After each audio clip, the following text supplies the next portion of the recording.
is education.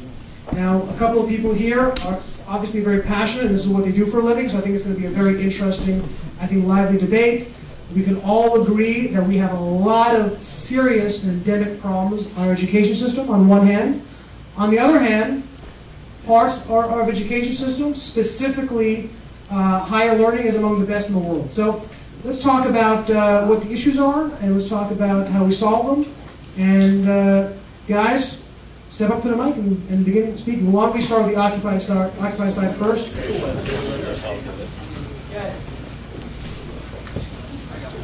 Thank you, sir. Yes.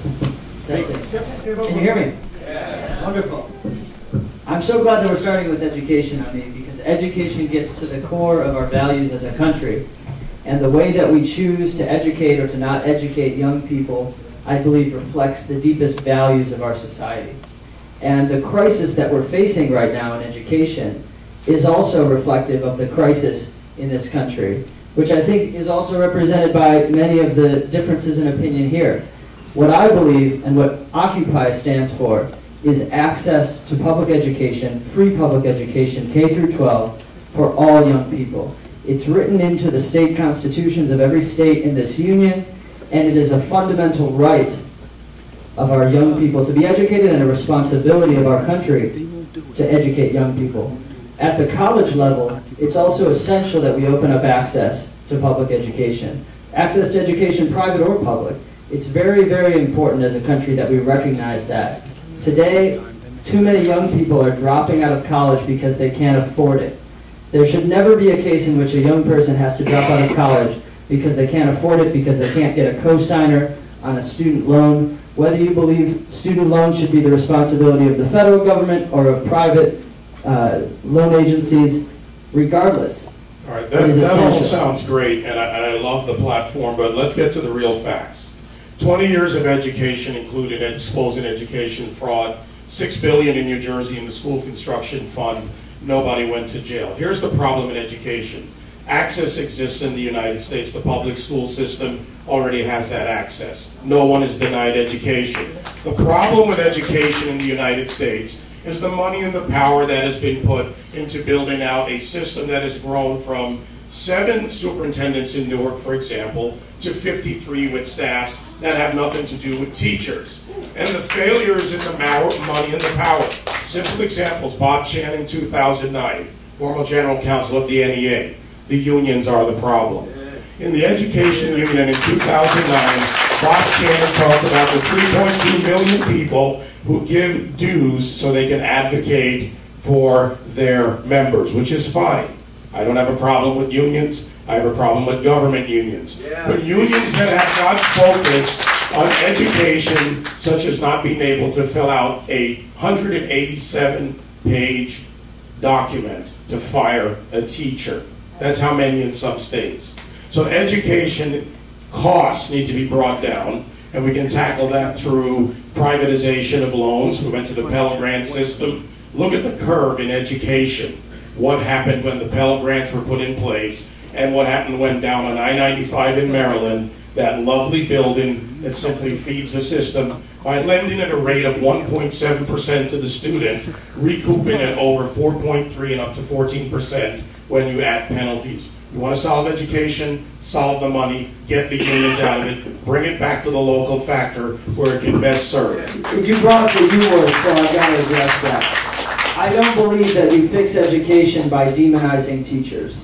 I don't believe that demonizing teachers. Don't go there. This is not demonizing teachers. I said nothing against teachers. I said being able to fire bad teachers. Don't even try that. In this city alone, where we stand, the rubber rooms are finally gotten rid of about 11 months ago after we exposed them because they had teachers who were sexual predators who sat around on full salary getting paid to do nothing. But that doesn't represent this is not the about the majority teachers. of This is about, no, I never said anything about the teachers. I said the unions. And if we're going to stand up here and debate, we're going to debate on the facts, on honesty, and if you want to talk education, I know it. That's fine. That's fine. But when you say unions, I was a teacher and a member of a union as well. And 99.9% of teachers are in the classroom because they care about young people, they want to teach, and whether or not they get the resources to do that in underfunded schools across the city, and I can give you examples like Paul Robeson High School. The teachers, in how Brooklyn, many New York. times do I have to say the teachers are not the problem? 99.9% of teachers are in there because they want to teach young people and to take away their rights. And we've seen, we have a teacher right here, and I'm going to give her the mic, who has taught in a charter school, in a non-union school. I want to let her speak about it.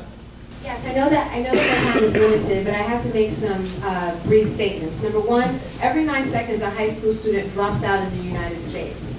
We are not number one in education in any way, shape, or form. We're actually number 25, 17, and 18 in reading, math, and science, respectively. So I understand what you're saying in terms of rubber rooms, but I think that the issue of education is a lot larger than rubber rooms. Right now, the way that we are teaching inside of a classroom is incongruent with the workforce, that the jobs that you are talking about, which I totally completely agree with, they're not going to be prepared to take those jobs, because these jobs are about entrepreneurship. They're thinking in ways in which are outside of the box, and these schools are privatized based on test prep to make sure that these students are tested regardless and continually over and over again, so that Pearson and the College Board and all these other corporations make a whole bunch of money. And then Pearson wants to turn around and privatize the GED system. So whether these students pass, let me finish. Whether these students pass or fail, either way, Pearson is going to be making a lot of money. And it isn't about money. It's about the pursuit of happiness. So I can say it's about education, not about pursuit. Let me finish. Issues. It's not about the pursuit of happiness. The pursuit of happiness is lining up in front of a charter school for the luck and the chance to get a good education in America in the 21st century. Okay, but why? Let me ask you a question. Why are they lining up in front of charter schools? Because the public schools have been severely defunded for the past 10, 15 years. No, so they're lining up because of failure. Why do you support vouchers? Why shouldn't poor children have vouchers? No, actually, that is a good question about vouchers. The NAACP and other institutions have a state and national policy against public school, against voucher systems. Vouchers get away from the issue, which is every school, no matter where it is, should be a high-quality school to make sure that we don't hemorrhage. That all sounds great, but you haven't gone into the real issue here. The real issue is to fix the education system. That's why we're 25, 17, and 18 right now. The reason that education costs are so high, and I agree this is a problem, is because at my school, the New School for Social Research, the president emeritus of our school, a guy who doesn't even work there anymore, can make $900,000 a year simply for the fact that he used to be the president. This guy's a former Republican senator, guilty of war crimes, martialized-style war crimes in Vietnam. This is the reason why costs aren't high. Doesn't have to do with the unions, it has to do with the 1%. That's the issue that needs to be solved here. Hey, it is the unions, and most of the money that goes to education goes to the pensions, the health care, and all the rest of the sweet deals the union negotiators have negotiated. They've paid for the politicians who sit on the other side of the table. The politicians are wimps, and they listen to all this, and they write it into law for these guys. They're taking all the money. We want unions to get out of education. They should get out of public service. I would submit to your side that it is immoral for public service employees to collectively bargain, to collectively organize against the interests of the people who are trying to get served in this. We put them in there to do the public work. It is immoral for them to even form a union of teachers, firemen, cops, or any of it. They're organizing against us, all right?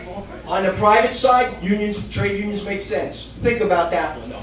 They're organizing and they're negotiating against us, and besides which, what they do is they pay for the politicians who are cutting the deals. That's the problem. We've been pouring money into education for the last 50 years, and we've been going down. We don't need federal education. Jimmy Carter put it in '77, and all the numbers are going down ever since he put it in.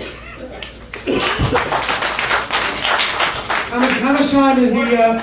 14 seconds, 35 seconds. And another problem with the school system is the fact that our teachers aren't teaching our kids how to think.